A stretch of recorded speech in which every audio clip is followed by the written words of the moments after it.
Hey everybody, I forgot what day it was today because that's how my mid-weekend has been going.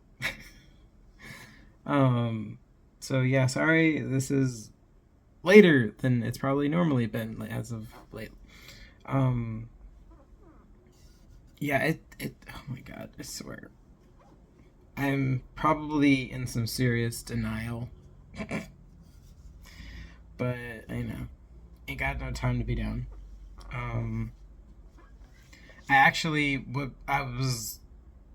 I got up late because I went back to sleep, obviously, after feeding Archie.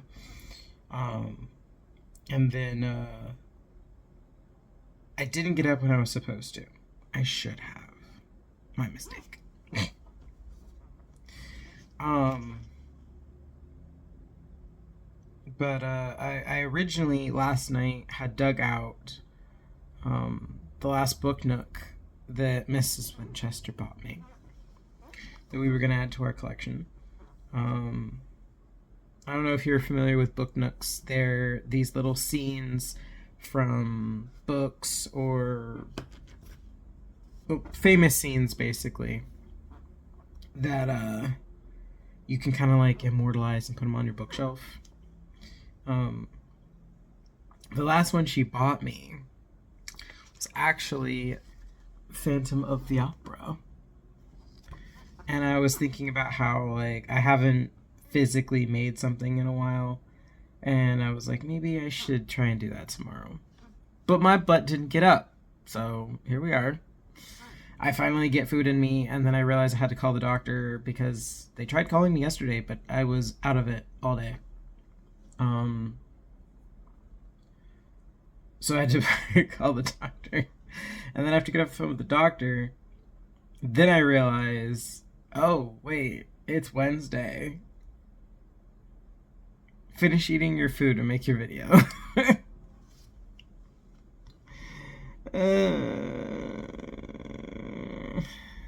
His dragon wants to just go back to bed. But no, I have the coffee. I have the Hume elixir. Still working my way through it. Um, but yeah, I just still wanted to make sure I checked in with everybody because probably you guys are probably like, oh no, what happened to Jay? um, nah, I'm just mentally tapped out. I'm trying to stay on top of things. Although I will say that one thing that really had me like excited earlier this week was I had been speaking to somebody in my comments and in my DMs here on Substack um, about Solar Order, which Solar Order Volume 1 is being moved over to Substack. So you guys can get a glimpse of what my actual writing is like instead of like, oh, we know what your shorts are like, but what is your actual books like? Now, granted, this is the longest book I've ever written because it wasn't supposed to be a book. It was a TV show that I designed with some friends. Mostly me, but I was doing some development with some friends at the Art Institute when I was still there. Um, but what somebody was, I've been talking to somebody who's actually a digital artist, and I was sharing like what goals were for my brand and what Solar Order is ultimately supposed to be, and um, I got to talking, and fortunately, I had tip money back in July that was really nice, and I hadn't spent it yet. Normally, I would put that toward like my Disney Dreamlight Valley or Cookie Run Kingdom or something. I don't get out, guys. I don't get to spend my money. Like when you get tips, like tips doesn't really pay for like big things, right? But normally I'll put it towards getting like something in one of my games that I play. But I was talking to her, and she was very interested in seeing if she could bring um, my Lunar Night to life, and believe it was Sunday or Monday, she got back her initial sketch and was like, "What do you think?" And love it. It's just I had a few things to point out, but overall I liked what she was doing with it. Now, when I was pointing out some of the notes, she was like, "Oh, that makes perfect sense. Okay, yeah, I'm saving this. I'm saving this as a note." But then she asked, while she was working on those corrections and things like that, at no extra charge, um, we she was like, "Do you have a favorite character from this story?" And I was like, "Funny you should mention favorites." Because one of my favorite characters I've ever designed, is in Legacy of the Solar Order. And her name is Phantom. Because I've mentioned before, Legacy of the Solar Order is a parody, but it's also kind of like the things that I didn't care for Sailor Moon growing up. I technically was in the target demographic, but that was not my interest. It was a pretty hard pass for me, especially when you don't really like the protagonist. It's hard to root for the show to keep going when the protagonist drives you insane. But the older I got, the more I appreciated, like where the inspirations were coming from and what they were trying to achieve. And then I learned some lore, that affected the show, and I was like, "Oh, okay. Might have enjoyed it a little more if you didn't have this axed." But one of the things that I addressed with Legacy of the Solar Order was that I felt Tuxedo Mask got gypped.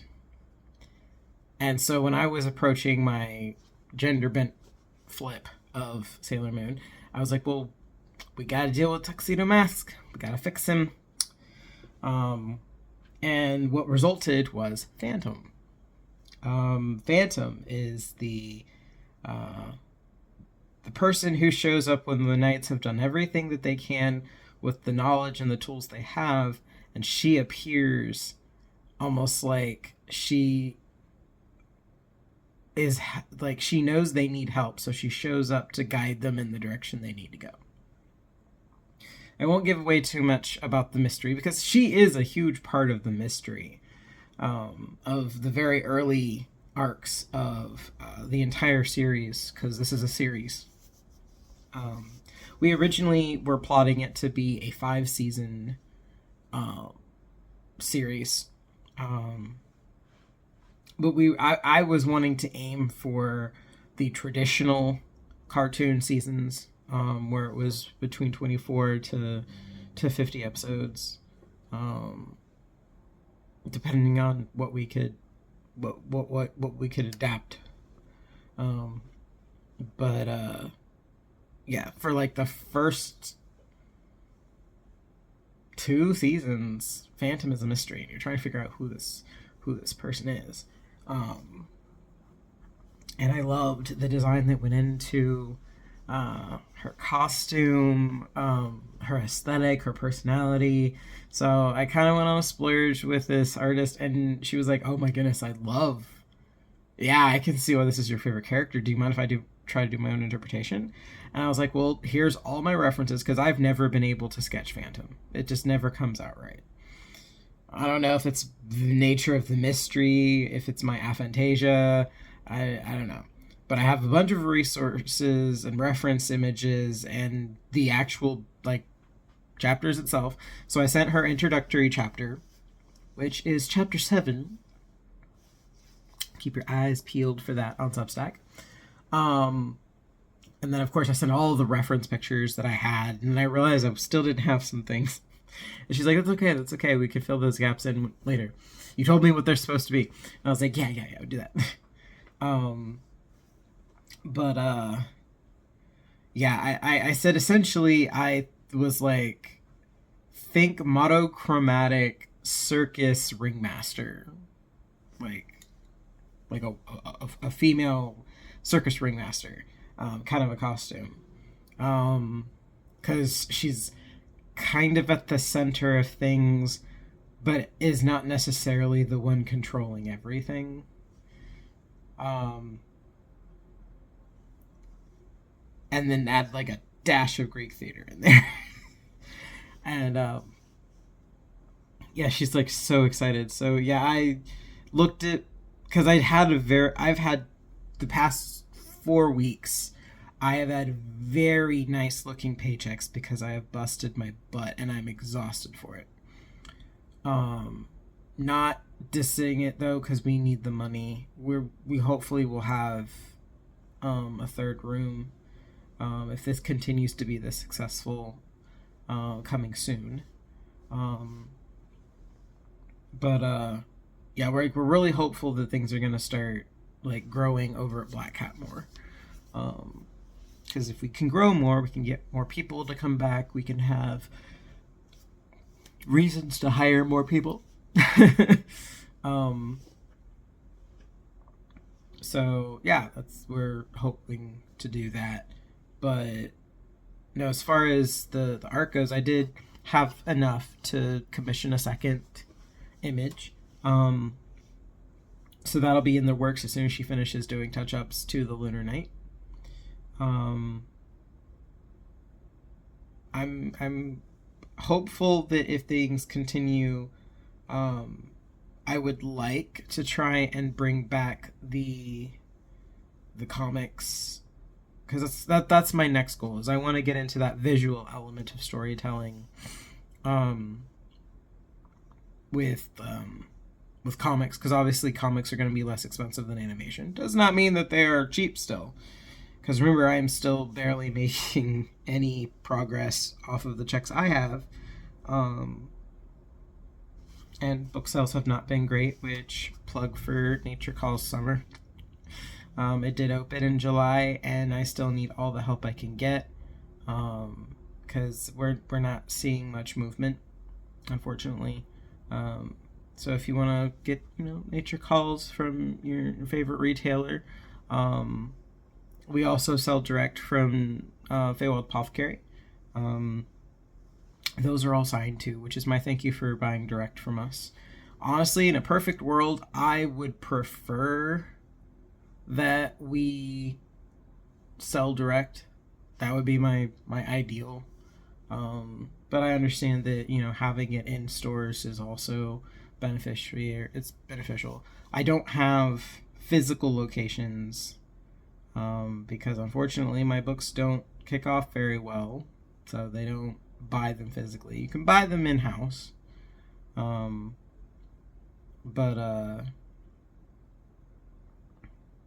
yeah, they're not in demand, is what I've been told. So, based off of the reviews I've gotten from people, and recently, I was talking to Mina Howell here on Substack about how my stuff is very, like, I definitely am more of a general audience writer. Like, I write stuff that does not necessarily only apply to one demographic. So it's hard to reach all those demographics when it's each one of them wants something unique. So that's the struggle that I'm facing, is that I'm trying to find, how do I draw all these different demographics in, especially when I just can't afford to. I cannot afford to keep paying people. It didn't. None of the reviews I paid for either of my first two books bumped sales at all, unfortunately. And Mrs. Winchester has given me a very stern talking to. She's like, "Yeah, no, we're not doing that anymore. We can't. It's not helping." So I just need genuine people who genuinely care about my stuff. I keep coming back to the street team, which, for people who don't know what street teams are, I've been talking to Hallie Jules here, about street teams, Street teams are people who are passionate. These are passionate fans, and they want to see more people become fans of the work. So they help you put your nose to the grindstone. I know Hallie Jules is talking to people about talking to their local independent bookstores, trying to see if people would be willing to put her book in the stores. Like, that is a street team thing. So people who say yes to that, definitely approach them about joining a street team. Street teams come with perks. One of the perks that I know Mrs. Winchester and I have talked about is certain things that we only bring to events would become available to street team people just as like their own personal store. Um, that's a thank you for helping us out. Like, normally we don't have the opportunity to go to events a lot because of our conflicting schedules. Any day I don't go to work is a whole shift I miss. And oftentimes events happen on shifts that are guaranteed 8 hours. Like, that's a huge chunk for me. And this last one, we didn't break even because of reasons that were not our fault, not the event person's fault. It was the venue's fault. And yeah, learned my lesson. But yeah, it's been patience testing for sure, but I'm not giving up. I want to continue to try to move forward with my brand, my goals. They say it's never too late to start with things, but the older I'm getting, the harder it's getting to keep up with some of you guys, because I do have chronic illnesses. Some people wonder why I'm doing the job I am, because it has no benefits. I mean, I work in a independent creative thing. Like, we could go out of business. Like, that's what happens with escape rooms all the time. It's really sad, but it happens all the time. So, something to keep in mind is, like, I'm trying to just get my foot hold in. I'm not the most trendy person. I'm very country boy. I love being in person with people, but I know I'm trying to reach more people than that. So that's why I do these Wednesday check-ins. That's why I try to be personable with you, because that's the kind of author I want to be. I'm never going to be an influencer. I'm never going to be one of those people that people are flocking to with, like, sponsorships, because I'm fairly certain people either are not going to want to take a risk on me, or they just don't think I'm going to have a following that's worth it. So that's why I need people who actually do enjoy my work or do believe in what I do to help me tell other people. That's why I tell people that feedback is the stardust of the Imaginings universe. That's the dust that spreads and creates new things. And I truly do believe that that's just how it's going to work, because that the Imaginings universe is in the universal subconscious. We can all connect with it. We just have to start spreading the dust, spreading that little fairy dust, or cosmic dust, because we're all made of that. But I need help sharing that, especially when I'm puttering out the way I have been this year. I keep thinking I'm gonna bounce back, and it's getting harder and harder every week. So I'm gonna get off my pity party train here. It's already hitting 20 minutes on this video. But again, sorry about how late this was today. Like I said, I'm very tired. Hopefully I will find my energy again.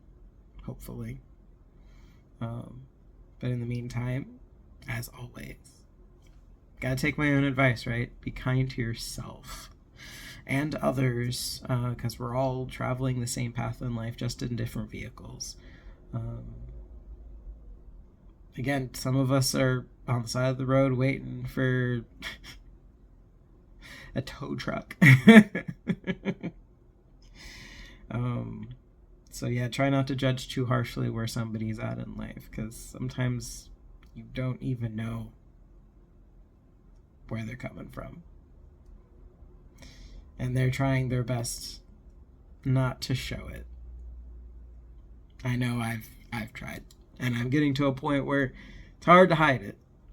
Um, but yeah, and if we reap what we sow, this is of course my my in, my intellectual challenge. If we reap what we sow, and we sow good seeds of patience and kindness and empathy, compassion, things that build instead of break down. Though we have to nurture them, of course, and take care of them and water them and make sure we keep up with the things that try to infect the plants and things like that. If we take care of those fruits, they will grow into things that do not just nurture us, they nurture those we can share them with. So keep that in mind. I know we always say you reap what you sow in a bad tone, but what if we flip that on its head? What if it's not a bad thing to reap what you sow because you planted something good? And then, of course, as always, happy reading and listening adventures.